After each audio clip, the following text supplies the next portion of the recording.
कभी सोचा है ऐसा क्यों होता है कि कुछ लोगों को पार्टीज में जाना बेहद पसंद होता है और कुछ घर पर एक अच्छी किताब के साथ रहना पसंद करते हैं। आज हम इसी सवाल की तह तक जाएंगे और देखेंगे कि विज्ञान इस बारे में क्या कहता है। तो कोई इंसान खुद को कहाँ पाता है? क्या वो एक इंट्रोवर्ट है जिससे अकेले समय बिताकर मतलब मी टाइम से एनर्जी मिलती है, या फिर एक एक्सट्रोवर्ट जिसे लोगों के बीच सोशल एक्टिविटीज से चार्जअप मिलता है? और हाँ, एक एम्बिवर्ट भी होता है जो कहीं इन दोनों के बीच में होता है। देखिए, इसका जवाब सिर्फ पसंद नापसंद या आदतों का खेल नहीं है। पर्सनैलिटी के ये जो गुण है ना, ये असल में हमारे दिमाग की बनावट और उसके काम करने के तरीके से सीधे तौर पर जुड़े हुए हैं। हाँ, तो हम सब इन चीजों से वाकिफ है ना? इंट्रोवर्ट्स मतलब शांत, ज्यादा सोचने वाले, और एक्सट्रोवर्ट्स मतलब पार्टी की जान। लेकिन ये सब तो ऊपर ऊपर की बातें हैं। असली कहानी तो दिमाग के अंदर चल रही है। तो चलिए अब इस व्यवहार से एक कदम आगे बढ़ते हैं और दिमाग के अंदर की असली फिजिकल बनावट को समझने की कोशिश करते हैं। यही तो है पर्सनालिटी के पीछे की असली नींव। पहला और सबसे जरूरी फिजिकल फर्क, रिसर्च बताती है कि इंट्रोवर्ट्स का जो प्रीफ्रंटल कॉर्टेक्स होता है, यानी दिमाग का वो हिस्सा जो गहरी सोच, प्लानिंग, इन सब चीजों के लिए जिम्मेदार है, वो एक्सट्रोवर्ट्स के मुकाबले ज्यादा मोटा होता है। अब दिमाग की ये बनावट सीधे सीधे हमारे अनुभव को अफेक्ट करती है। ये जो मोटा प्रीफ्रंटल कॉर्टेक्स है ना, ये इंट्रोवर्ट्स को ज्यादा सोचने, ज्यादा एनालाइज करने के लिए उकसाता है, और इसी वजह से वो अक्सर गहरी सोच में डूबे रहते हैं। इसे ऐसे समझ सकते हैं, जब दिमाग कोई जानकारी प्रोसेस करता है तो इंट्रोवर्ट्स में ब्लड एक लंबे, काफी घुमावदार रास्ते से गुजरता है, उनकी अपनी अंदरूनी दुनिया से, यादों और प्लान से होते हुए। वहीं दूसरी तरफ एक्सट्रोवर्ट्स में ये रास्ता छोटा और सीधा होता है, जो बाहरी दुनिया की सेंसरी इंफॉर्मेशन पर फोकस करता है। बस इसीलिए तो कहा जाता है कि इंट्रोवर्ट्स अपने मन में जीते हैं और एक्सट्रोवर्ट्स पल में जीते हैं। तो बात सिर्फ दिमाग की बनावट की नहीं है, उसके अंदर दौड़ रहे केमिकल्स की भी है। चलिए अब देखते हैं कि न्यूरोट्रांसमीटर्स यानी दिमाग के केमिकल मैसेंजर्स इसमें क्या रोल प्ले करते हैं। यहाँ दो मेन प्लेयर्स हैं, डोपामाइन और एसिटाइल कोलिन।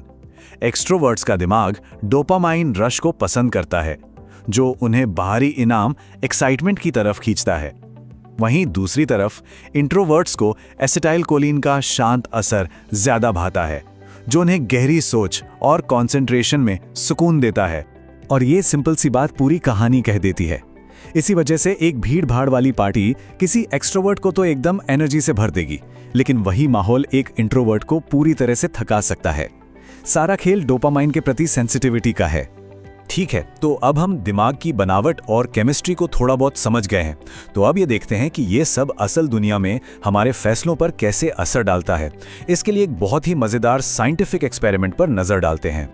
तो यहाँ एक काफी इंटरेस्टिंग कॉन्सेप्ट आता है, टेम्पोरल डिस्काउंटिंग। ये बस एक फैंसी सा शब्द है ये बताने के लिए कि कोई आज मिलने वाले 100 रुपए को एक महीने बाद मिलने वाले 150 रुपए से ज्यादा अहमियत क्यों दे सकता है। सच पूछे तो ये हमारे सब्र या कह लीजिए बेसब्री का एक साइंटिफिक नाप है। तो एक्सपेरिमेंट कुछ ऐसे शुरू हुआ। पार्टिसिपेंट्स को एक MRI स्कैनर में लिटाया गया और उनकी आंखों के सामने स्क्रीन पर एक ऑफर दिखाया गया। मान लीजिए आज मिलेंगे 1500 रुपए, और फिर उसके ठीक बाद स्क्रीन पर एक दूसरा ऑफर आता है, जैसे 21 दिनों में मिलेंगे 2500 रुपए। अब पार्टिसिपेंट के सामने चॉइस है, इन दोनों में से एक को चुनना है। और फिर आता है फैसले का पल, और ठीक उसी वक्त जब वो अपना फैसला कर रहे होते हैं, साइंटिस्ट उनके दिमाग की एक्टिविटी को स्कैन कर रहे थे, ये देखने के लिए कि दिमाग के कौन से हिस्से सबसे ज्यादा एक्टिव हो रहे हैं। तो चलिए अब आते हैं इस एक्सपेरिमेंट के सबसे एक्साइटिंग पार्ट पर, यानी नतीजों पर। आखिर वैज्ञानिकों ने दिमाग की स्कैनिंग में क्या देखा? पहली बड़ी खोज इंटेलिजेंस यानी IQ से जुड़ी हुई थी, और इसका सीधा कनेक्शन दिमाग के एक खास हिस्से कॉर्डेट न्यूक्लियस से निकला। ये ब्रेन स्कैन दिखाता है कि जिन लोगों का IQ ज्यादा था, उनके कॉर्डेट न्यूक्लियस में इनाम की वैल्यू को लेकर ज्यादा हलचल देखी गई। मतलब इससे पता चलता है कि इंटेलिजेंस हमें किसी भी रिवॉर्ड के कॉन्टेक्स्ट को बेहतर ढंग से समझने में मदद करती है। अब आते हैं दूसरी बड़ी खोज पर। ये सीधे सीधे एक्सट्रोवर्जन से जुड़ी थी, और इसका ताल्लुक दिमाग के रिवॉर्ड सिस्टम यानी कि रिवॉर्ड नेटवर्क से था। जिन लोगों में एक्सट्रोवर्जन का लेवल हाई था, उनके दिमाग के रिवॉर्ड नेटवर्क में अलग-अलग एरियाज के बीच एक बेहतर कनेक्शन, एक बेहतर तालमेल देखने को मिला। और यही बात समझाती है कि वो रिवॉर्ड को लेकर इतने ज्यादा सेंसिटिव क्यों होते हैं। तो अब वक्त है इन सभी अलग अलग टुकड़ों को एक साथ जोड़ने का, ताकि एक पूरी तस्वीर सामने आ सके।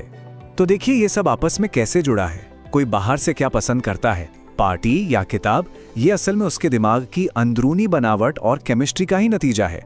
और ये सारी चीजें मिलकर जिंदगी के बड़े से बड़े फैसलों पर भी असर डालती हैं। और हाँ, सबसे जरूरी बात जो याद रखनी है वो ये है कि यहाँ कुछ भी अच्छा या बुरा नहीं है। इंट्रोवर्जन हो या एक्सट्रोवर्जन, दोनों ही पर्सनालिटी के अपने अपने तरीके हैं और दोनों ही वैल्यूएबल हैं। दोनों की अपनी अपनी ताकतें हैं। तो ये पड़ताल हमें एक सवाल के साथ छोड़ जाती है। ये जानने के बाद कि किसी का दिमाग कैसे काम करता है, तो क्या जिंदगी में कुछ ऐसे बदलाव किए जा सकते हैं जो हमारी नेचुरल टेंडेंसीज के साथ बेहतर तालमेल बिठा सकें? सोचने वाली बात है।